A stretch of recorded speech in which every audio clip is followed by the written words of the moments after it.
Greetings and welcome to another lecture in Introductory Psychology. This one involves motivation, or essentially why we do things. Now what I'm going to be covering here are the biological theories, or at least a few of them, because as always this is an introductory course. We simply don't have time to go in depth on all the many different theories they are. So I'm kind of boiling them down. Now, biological theories of motivation, for the most part, are unlearned. Now, I put the mostly in, though, because we are going to talk about how learning can more or less enter these biological drives. I mean, it's complicated. One thing you should know about psychology, if you haven't figured it out yet, is that it's very difficult to narrow anything down precisely into one category or another. People are very difficult to categorize like that. And this is part of the reason why a lot of biologists and chemists and physicists look at psychology and say, hey, it's not a science because you can't do it. And they have a point, but we do our best. Human behavior, as well as, animal behavior, we're learning more and more. It's just a wee bit too variable to allow for real certainty 100% of the time. But for the most part, these biological urges are indeed unlearned. Now, the first is instinct, and I actually talked about instinct in the two different types of learning lecture, so I'm not going to talk a lot about it now. But instinct is something that we are born with. It doesn't change with experience. It's unlearned.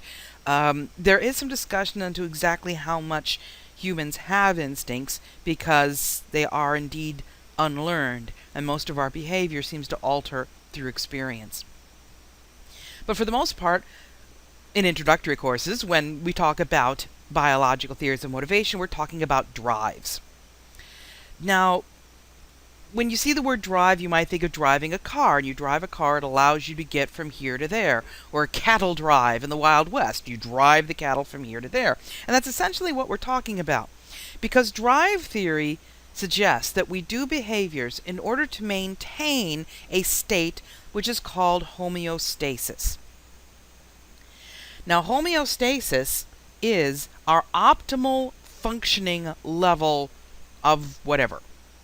It's the place where we function best, where we physically function best. If that sounds a bit complicated, let me break it down. Probably the best way to think about homeostasis is to think about body temperature. The optimal human body temperature is 37 degrees centigrade or 98.6 Fahrenheit. This does, by the way, vary from person to person as a function of any of a number of factors, including metabolism. My body temperature is actually about a degree below that. I average about 97.6 when I have a normal temperature. That's my normal temperature. Other people may run a bit higher, but on average is 37 degrees centigrade. Now, if your body temperature rises above that, what happens? You start to sweat. Sweating is your body's way of cooling itself down. The idea is that when you sweat, you put moisture on your skin. And when that moisture evaporates, which isn't always true in places near the equator, for instance, but when that moisture evaporates, it has a cooling effect. So when that moisture evaporates from the skin, it cools the skin and it brings your body temperature back down. Your body temperature is basically fighting to keep your temperature at about 37 degrees centigrade. On the other hand, if your body temperature falls below that, you're likely to start shivering. Now, what shivering does is it contracts the muscles, and that generates heat, which will hopefully bring your body temperature back up.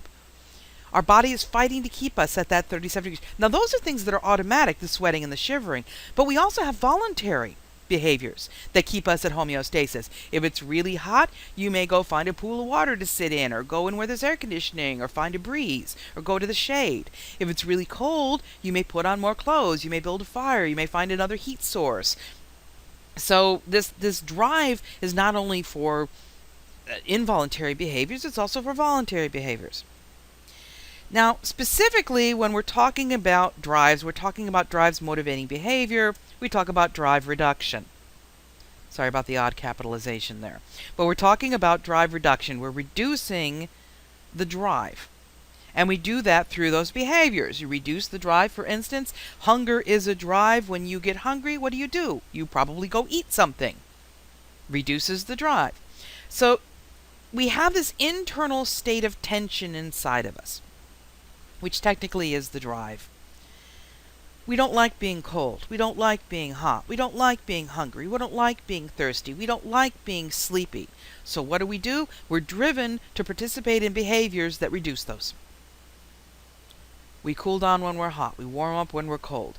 We eat something when we're hungry. We drink when we're thirsty. We go to sleep, hopefully, when we're tired. You could ignore drives at least for a while, but for the most part, you can't ignore them completely because they are biological, and you ignore your hunger drive long enough, then you're going to wind up dead. One of the few drives I suspect that we can ignore rather successfully, if not pleasantly, is the sex drive. And I'll talk more about that in a later chapter. It may or may not be a true drive in the way that hunger and thirst are. But we're driven to reduce these drives. Now, there's two different types of drives depending on the actual source of what it is that's driving us. The first is a primary drive. Now, a primary drive satisfies a biological need. That's what I've been talking about.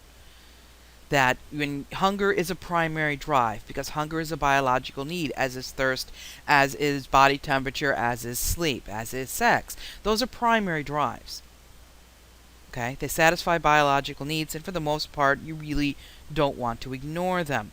Now, as a subtype of these primary drives, by the way, is something called arousal theory. This is a relatively new idea. It's come about in the last 10 years or so. The idea is that we not only have perfect homeostatic levels for food consumption and water consumption and amount of sleep and that sort of thing, but we also may have sort of biological homeostatic levels for the optimal amount of excitement in our lives. Now, when you see arousal, you may think sexual arousal. That's not what we're talking about here.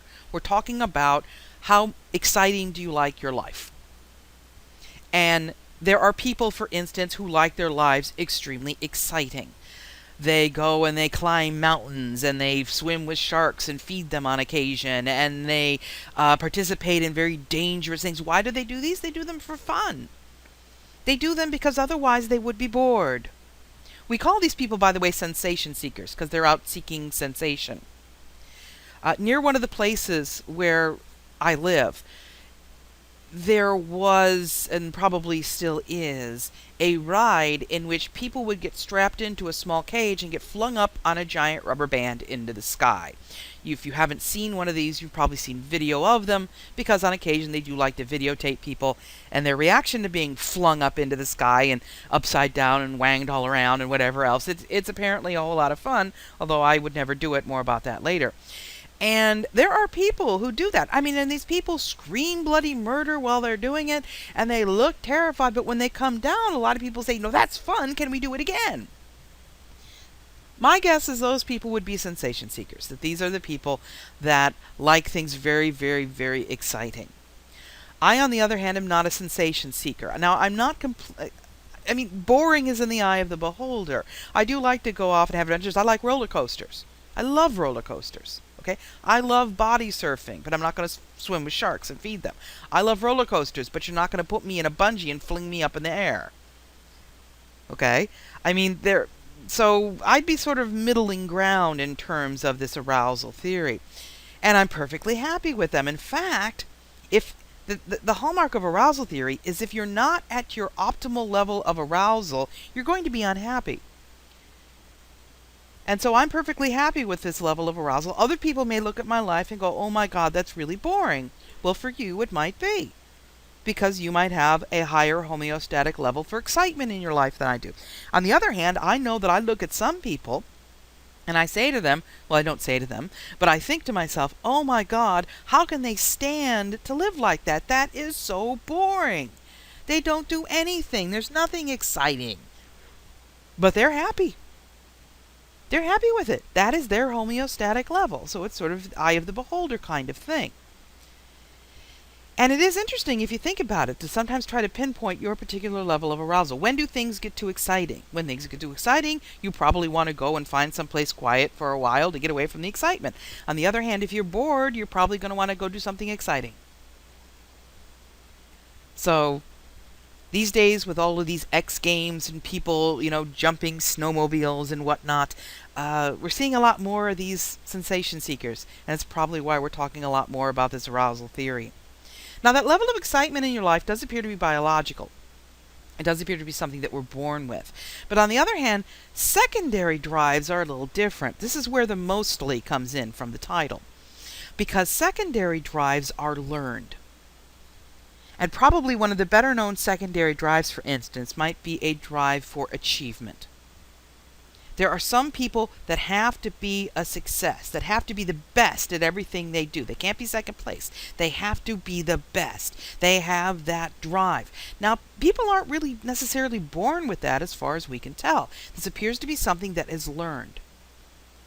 That you learn this sort of drive to want to be the best. And other people don't have that. Other people are fine with second place. When I was playing in our school band, our school orchestra, as a high school student, I was perfectly happy to not be first chair. I was second chair, which wasn't that impressive because there were only 2 of us playing that instrument. But I was fine with it. But the first chair really wanted to be there, and he fought hard to be there, and I was happy to let him have it. So he probably had more of a drive for achievement than I did. And more than likely, that's something that's learned. Although the pronouns I'm using are kind of interesting, because sometimes it does seem like males have more of a drive for achievement. But on the other hand, females may drive to achieve in different ways than males do. Females may be taught that, say, success in school is not as important as being popular. Or males may be taught that success in school may not be important as success in sports. I mean, there's all sorts of variables on things. But the idea is that these secondary drives are drives that are learned. They're not biological. Although, quite frankly, oftentimes the person that is the most successful gets the most dates. So there may be biology sneaking in there even now.